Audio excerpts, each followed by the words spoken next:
बहुत पुराने जमाने की बात है। एक सुंदर और शांत गांव था जिसका नाम था सोनपुर। इस गांव में लोग बहुत मेहनती और ईमानदार थे।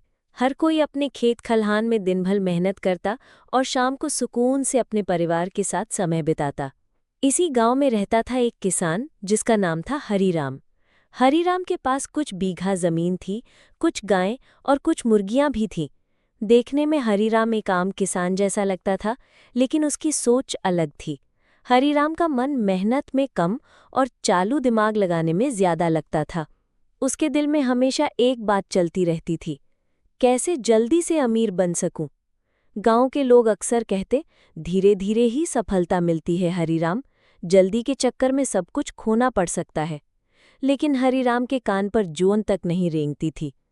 एक दिन हरीराम सुबह सुबह उठकर अपने मुर्गियों के पिंजरे के पास गया।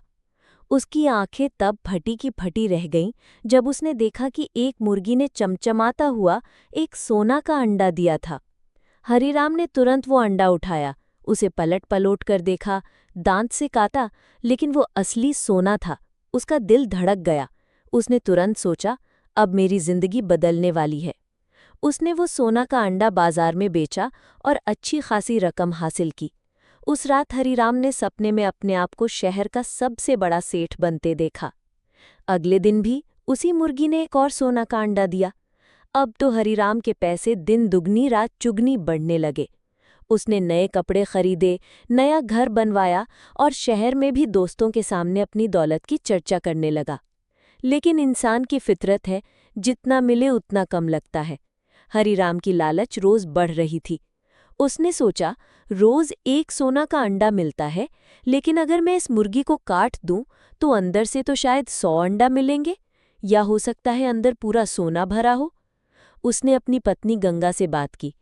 गंगा समझदार और शांत स्वभाव की थी। उसने कहा, हरीराम, भगवान ने हमें ये वरदान दिया है, इसमें छेड़छाड़ मत करो, जो मिल रहा है उसी में खुश रहो। लेकिन हरीराम के दिमाग पर पैसा और लालच इतना छा गया था कि उसने किसी की नहीं सुनी।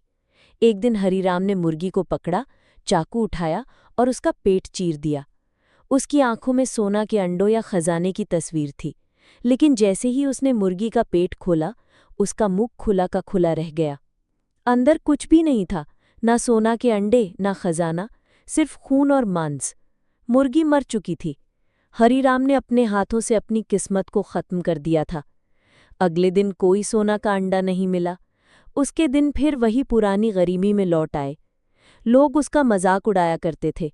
हरीराम का घर छोटा हो गया, पैसा खत्म हो गया और लोगों की इज्जत भी चली गई।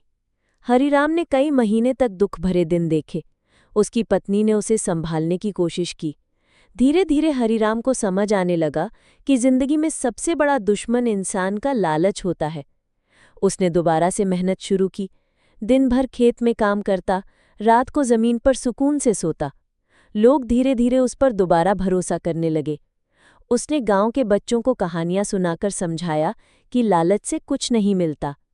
लोग उसे इज्जत देने लगे। लेकिन हरीराम के दिल में एक कसक रह गई।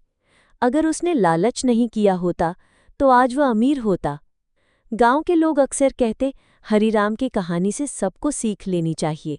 लालच में इंसान अपना सब कुछ खोता है। मेहनत और संतोष ही असली दौलत है। हरीराम भी आजकल सबको एक ही बात बताता है, बेटा, अगर तुम्हारे पास सोना की मुर्गी है तो उसका ध्यान रखो। उसके लालच में उसका नुकसान करोगे तो तुम खुद बर्बाद हो जाओगे। गांव के स्कूल ने हरीराम की कहानी एक मिसाल बन चुकी थी। बच्चे उसे लालच की कहानी के नाम से याद रखते थे।